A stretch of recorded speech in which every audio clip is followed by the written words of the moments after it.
Di hari pertama masa pendaftaran bakal calon gubernur, PD Perjuangan belum juga memutuskan siapa calon gubernur Jakarta yang akan diusung. Muncul kesan nasib Anies Baswedan digantung. Sementara nama kader PDIP Basuki Cahayapurnama juga belum jelas kepastiannya. Belakangan nama sekretaris kabinet Pramono Anung masuk dalam bursa cagup PDIP. Mengapa PD Perjuangan terkesan ragu mengusung Anies sehingga muncul wacana mengusung kader sendiri Pramono Anung? Dan bagaimana kansnya head to head dengan jagoan Kim Plus Ridwan Kamil? Sudah ada Direktur Eksekutif Carta Politika Yunarto Wijaya dan Direktur Eksekutif Lembaga Survei Indonesia Jayadi Hanan. Selamat petang Pak Jayadi, Mas Toto.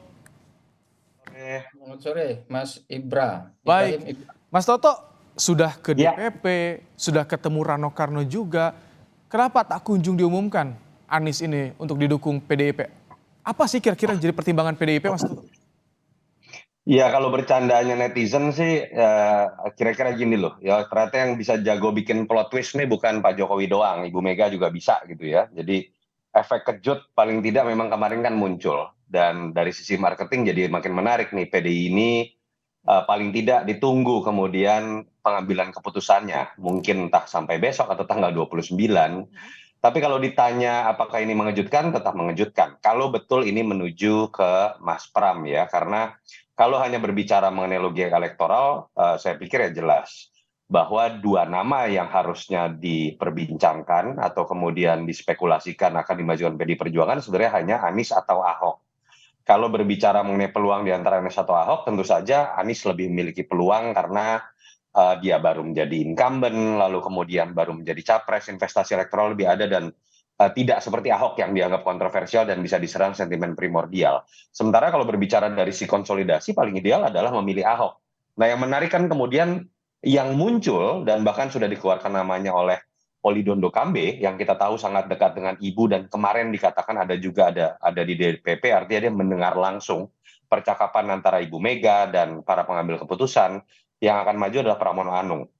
Tentu saja logika yang kita bisa lihat bukan logika survei. Logika survei Mas Pram jauh di bawah yang lain. Tingkat pengenalannya pun masih jauh di bawah yang lain. Mungkin yang lebih banyak mengenal Mas Pram orang-orang yang mengikuti berita politik karena Mas Pram ini orang panggung belakang ya, ahli Oh, strategi lah orang mengatakan seperti itu.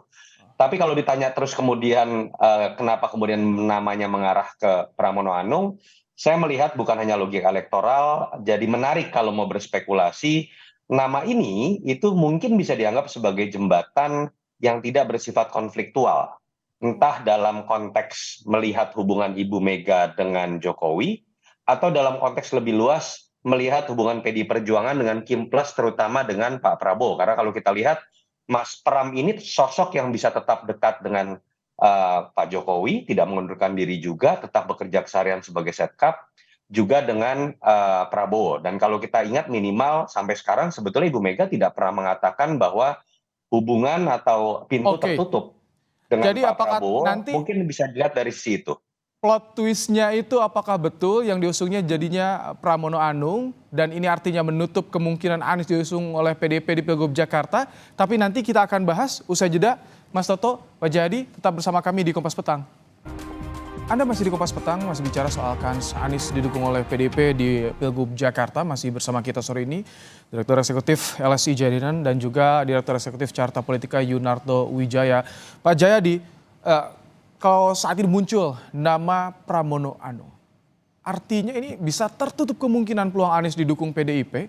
Seberapa jauh sih jurang yang memisahkan PDIP dengan Anies ini, Pak Jayadi? Kan ada tiga minimal ya nih yang menurut saya itu pasti atau harus dihitung oleh PDI Perjuangan. Satu, faktor elektoral. Kalau faktor elektoral lebih mudah ngitungnya kan. Tadi Mas Toto sudah juga menyebutkan. Yang kedua, faktor ideologis. Itu dengan mudah disimbolisasi oleh kata-kata Bu Mega mau nurut nggak gitu kan. Nah, faktor ideologis itu juga kan sebetulnya tidak sulit untuk dijembatani meskipun agak panjang kan, bisa itu. Misalnya diturunkan menjadi kebijakan apa yang bakal dilakukan oleh Anies kalau jadi gubernur, kemudian keberpihakannya pada Wong Cilik, lalu apa itu pluralisme itu kan bisa. Nah, yang paling sulit adalah faktor ketiga, faktor-faktor politis atau politik. Baik politik di internal PDI Perjuangan maupun faktor-faktor politik yang tadi sudah disinggung oleh Mas Toto. Jadi itu semua kan berjalin berkelindan. Faktor politik itu kalau di internal kan kita tahu seberapa harus dihitung seberapa resisten para elit maupun akar rumput PDI Perjuangan gitu terhadap Anies. Sisa-sisa 2017 masih membekas maksud Anda? Masih kalau Anda dengar komentar-komentar Ahok kan masih tuh. Kalau kita kemarin apa 2 hari yang lalu, kemarin ya, itu kan Kemarin. waktu pagi-pagi masih ada sekelompok yang menamakan dirinya semacam Ahokers gitu, berdemonstrasi tetap menginginkan Ahok gitu. Demikian juga komentar-komentar Ahok. Jadi Termasuk tadi masih ya. Ganjar juga inginnya kader sendiri ya?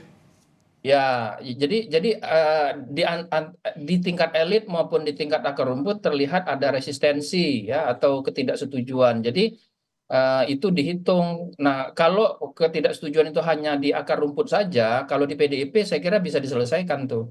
Nah, yang lebih repot lagi saya kira tampaknya pengambil keputusan tertingginya Ibu Mega itu tampaknya ya kalau dari berbagai komentarnya Ibu Mega sendiri mempertanyakan soal Anies itu. Jadi dia sendiri paling tidak belum nyaman sama Anies kalaupun mau diambil walaupun secara elektoral maupun secara ideologis bisa diselesaikan. Iya, Nah, semalam itu semalam kemarin bilang mau nurut gak itu yang ketika mendengar ya. suara Anies ya itu.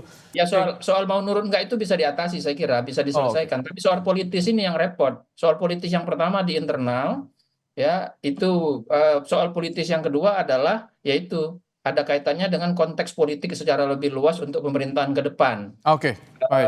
Yang tadi cukup banyak disinggung oleh Mas Toto kan gitu. Jadi faktor-faktor itu nggak selesai tampaknya. Nah maka sekarang saya kira kan untuk di Jakarta PDI Perjuangan punya dua pilihan sebetulnya.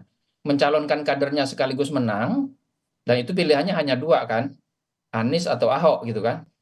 Tapi kalau mencalonkan kader sekaligus menang, yang lebih berpeluang adalah Anies.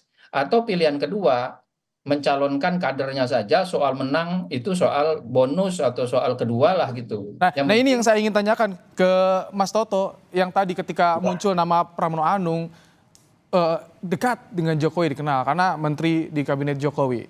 Ini kalau sampai memunculkan nama Pramono Anung, sebetulnya yang disasar oleh PDIP, target PDIP di Pilgub ini apa? Atau ada politis ke depan, pendekatan kepada pemerintah pusat? Iya, yang jelas kan tadi saya pikir ada sebuah benang merah ya, bahwa ketika yang dimajukan Anies secara elektoral menguntungkan, tapi kemudian ada hitung-hitungan pertama resistensi secara internal dan kemudian resistensi secara politik yang bisa menutup pintu PDI Perjuangan untuk kemudian bisa memilih bagaimana masa depannya terkait dengan hubungan dengan Pak Prabowo lah. Saya tidak mau menganggap ini dalam konteks Jokowi lah. Dan kita tahu ketika memilih Anies ini seakan-akan menjadi sebuah simbol nih bahwa PDI mengambil sikap keras terhadap pemerintahan Prabowo, termasuk terhadap Jokowi katakanlah dalam pemerintahan sekarang. Jadi saya lebih melihat memang ada perhitungan itu yang lebih diutamakan ketika kemudian muncul nama Mas Pram. Walaupun kemudian kita tahu logika elektoralnya tidak berjalan juga gitu di situ. Nah, pertanyaannya kan kemudian adalah apakah ini sebatas sebuah inisiatif dari PDI Perjuangan untuk kemudian mulai berpikir lebih moderat dalam bersinggungan dengan politik nasional ke depan, termasuk dengan pemerintahan Prabowo Gibran, atau ini adalah sebuah kesepakatan dan arahan dari panggung belakang, entah dari Jokowi atau dari Prabowo. Itu yang menurut saya sesuatu yang menarik dan menjadi misteri di panggung belakang gitu. Tapi Karena menurut Anda yang bisa dibaca yang paling memungkinkan apa, Mas Toto? saya melihat bahwa ini adalah inisiatif dari PDI Perjuangan untuk mengambil langkah yang dianggap paling kecil resistensinya, baik secara internal ataupun dalam konteks membangun politik dengan pihak eksternal, walaupun yang dikorbankan adalah peluang untuk menang.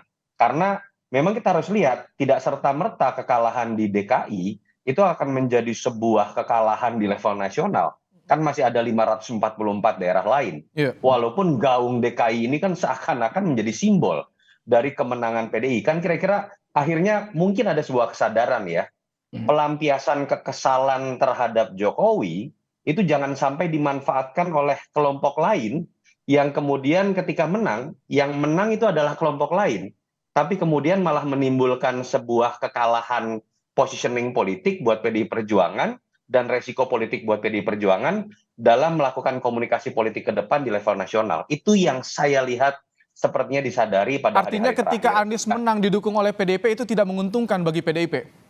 Bukan tidak menguntungkan, kan memang harus dilihat secara objektif ya. Ketika kita berbicara dukungan partai terhadap seorang sosok dalam pilkada, secara tata negara dan sistem politik yang menang itu adalah tokoh tersebut loh, bukan partai pengusungnya. Partai pengusungnya itu tidak menjadi subjek utama. Yang kedua kan kita juga tahu Oke. bahwa kemudian seakan-akan ada hubungan oposisi biner antara nama Anies Baswedan dengan sosok Prabowo ataupun sosok Jokowi.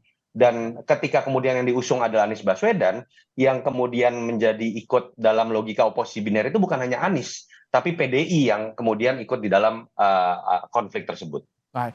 Mas Jayadi, dengan tadi ada gambaran pertimbangannya seperti itu, apakah ini artinya peluang Anies didukung PDIP untuk di Jakarta tertutup? Ya, sampai itu diumumkan besok atau sampai ada yang mendaftar atas nama PDI Perjuangan di Jakarta, di KPU Jakarta untuk Pilgub, ya masih terbuka kan gitu. Jadi kita belum bisa menutup pintu itu. Masih terbuka aja, masih mungkin gitu. Karena ya sebetulnya sayang juga kalau PDIP tidak menang di Jakarta ya. Karena sulit PDIP untuk menang di Jawa Barat sekarang ini kan. Sulit Ono Surono misalnya berhadapan dengan Deddy Mulyadi. Sulit juga PDIP untuk menang di Jawa Tengah meskipun mungkin kompetitif tapi juga tidak mudah bagi Andika Perkasa untuk mengalahkan Lutfi yang berpasangan dengan Yassin Maimun. Di Jawa Timur demikian juga. Di daerah-daerah kunci, 4 wilayah kunci Jawa itu PDIP tidak punya peluang yang demikian besar untuk punya gubernur gitu. Di luar Jawa, di Sumatera Utara kemungkinan Bobi yang punya peluang lebih besar sementara ini. Demikian juga di sejumlah daerah penting lain. Tapi di daerah kunci itu PDI tidak punya. Jadi mungkin itu masih jadi pertimbangan oleh PDI Perjuangan. Dan jangan lupa ya, sebetulnya kalau kita dengar pengumuman dari Mas Hasto kemarin, itu eh, mencalonkan orang dari luar itu biasa oleh PDIP. Yang kader internal PDIP kan cuman cukup banyak sebenarnya, 45% kalau nggak saya dengar kemarin diumumkan ya. Oke. Nah, di luar itu kok kerjasama PDIP dengan semua partai ada tuh, bahkan dengan PKS juga ada gitu. Ini Jadi yang akan jadi pertimbangan PDIP apakah akan mengusung Anies atau kadernya sendiri di Pilgub Jakarta. Kita tunggu. 2 hari ada kesempatan sebelum pendaftaran di KPUD ditutup. Terima kasih Mas Jayadi, Mas Toto telah bergabung bersama kami di Kompas Petang sore hari ini.